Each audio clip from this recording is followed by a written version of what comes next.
Siempre es un gustazo saludar al doctor Agustín Monteverde, economista, hombre también de la Fundación Libertad y Progreso, que nos brinda muchos índices muy confiables, y esta semana se conoció el tan confiable y científico índice de precios minoristas del mes con cuadros y demás del mes de julio. Agustín, gracias como siempre por la gentileza. Buenos días, Nacho Riverol saluda. Un gusto, ¿cómo estás vos? Bien, Agustín, un gustazo, gracias por la gentileza de siempre. Bueno, muy importante el índice que dio, las proyecciones. ¿Cómo estás siguiendo el comportamiento de nuestros fundamentals y qué opinás de estos números, también de los regulados, la famosa núcleo que hace pocas horas conoció el 4% en regulados, pero contame cómo estás siguiendo todo esto? Mira, la verdad que creo que todos los relevamientos son muy auspiciosos en materia de inflación, y no solamente de inflación. Los distintos relevamientos, tanto los nuestros de Libertad y Progreso,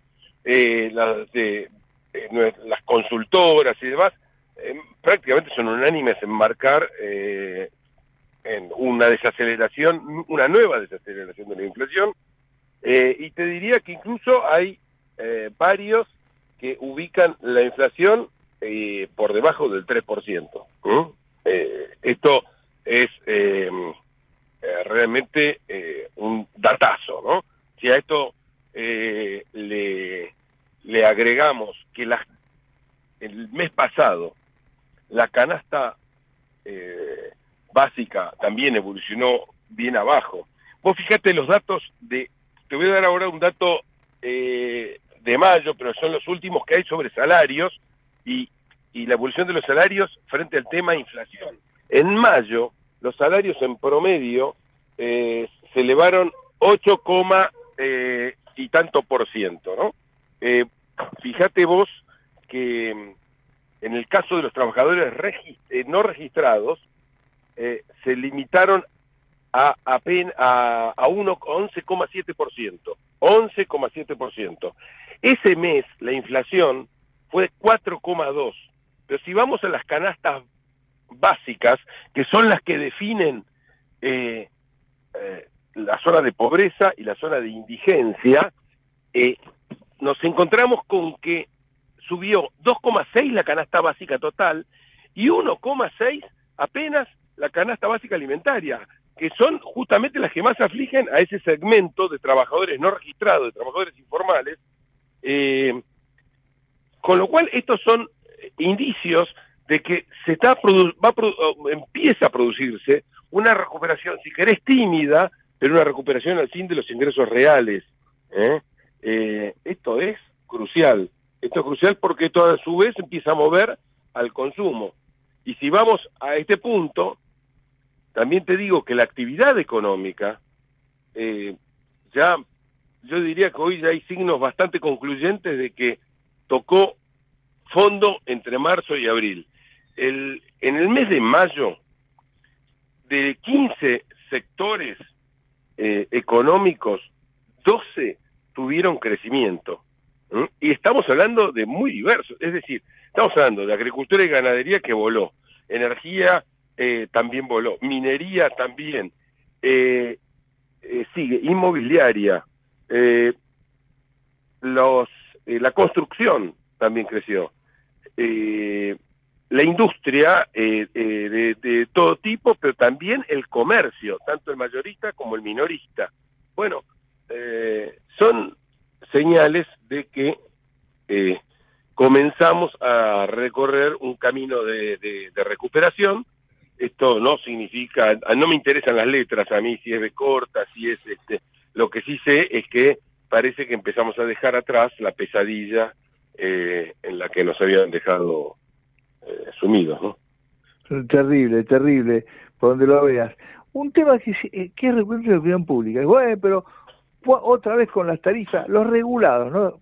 Digamos, ¿cuándo se termina la etapa de reemplazo de subsidios, disminución de subsidios, reemplazo? ¿Cuándo se da virtuoso? ¿Cuándo? Por ejemplo, si vamos a cero de inflación, los regulados, las tarifas, ¿seguirán incrementándose? Combustible, a mí me da la impresión justamente de que las postergaciones que ha habido de aumentos de regulados, a ver, primero, hay que tener en cuenta que si bien se está fraccionando en cuotas, son aumentos, por decirlo así, de única vez, porque son no es inflación actual, es inflación antigua. Vos lo que estás haciendo es traslucir, blanquear, reconocer inflación antigua que estaba tapada. Bueno, ahora bien, que yo creo que el gobierno, me da la impresión, va a mantener relativamente postergado la terminación de esto hasta tener ya los índices de inflación, me da la impresión, entre el 1 y el 0%. Porque ahí ya, bueno, la cosa va a ser más fácil ya de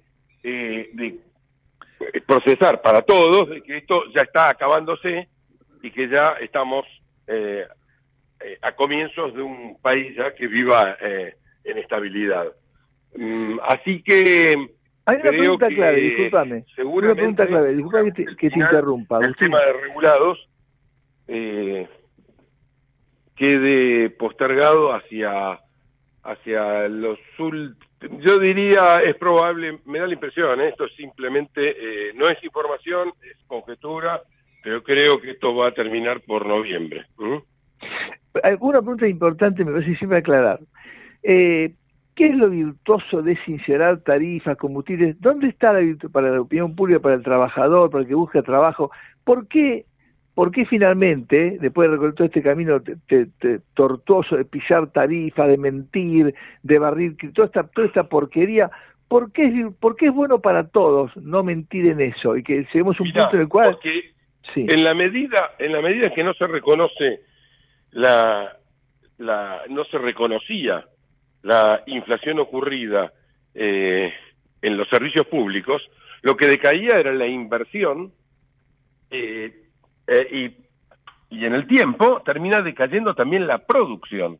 Es decir, como no había inversión en energía eléctrica, como no había inversión en gas y demás, cada vez teníamos un problema mayor de cuello de botella, de desabastecimiento, y el desabastecimiento, la única forma de resolverlo es incrementando los costos, incrementando los precios finales para el público, por más que no nos guste. Entonces, lo que va a venir justamente de blanquear, reconocer aquella inflación pasada, es un aumento brutal de la inversión en el sector, y de hecho ya está ocurriendo.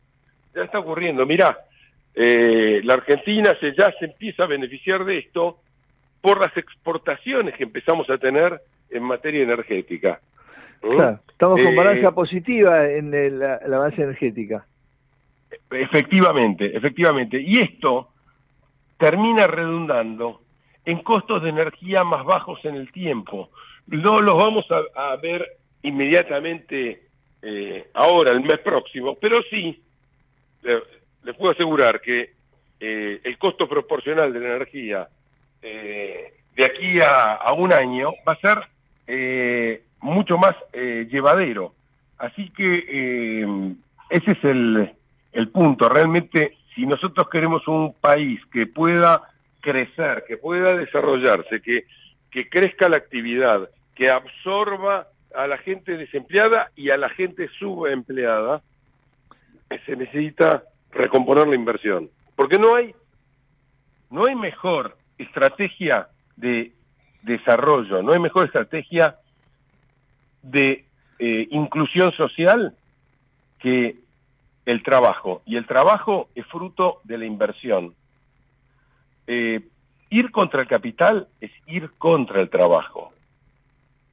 Porque la acumulación de capital, ¿no?, es la que genera fuentes de trabajo. Claro, hubo legisladores que fueron contra el RIGI, fíjate, esta semana. Dos gigantes de San Juan se unieron por el RIGI para invertir 3.000 millones de dólares en cobre. Y, conocido lo de los gigantes Petronas y YPF, hubo una buena reacción. Por supuesto, el mundo necesita nuestro gas, hay que apurarse, pues si no nos va a servir. Pero digo, fíjate la reacción de Kicillof, que nos metió lo de YPF, y dijo lo que dijo en su momento de Techín. Digamos, estuvo demorando lo del RIGI, quería hacer un RIGI propio. Fíjate todas las cosas que todavía persisten. Bueno, mira, ¿no? Yo me hago cargo de mi opinión, Realmente, en mi opinión, el señor Kicillof tendría que estar en manos de la justicia hace ya rato. Nadie nos ha salido tan caro. Por supuesto, en realidad más caro que él todavía no salió la señora, pero Sí, y su marido, pero nadie nos salió tan caro como el señor Kicillof, con decisiones de su órbita directa. Lo que el tema YPF no es que nos costó 16.000 millones nada más, que todavía está por verse, el costo final seguramente sea mayor, además hay que pagar costos de abogados y demás, esto no va a salir más de 20 y tantos mil millones, pero eso seguro, por el tema del juicio. A eso agregale la caída de valor de YPF. Le sumás otros daños que hizo en materia económica, dibujando los precios, etcétera, etcétera.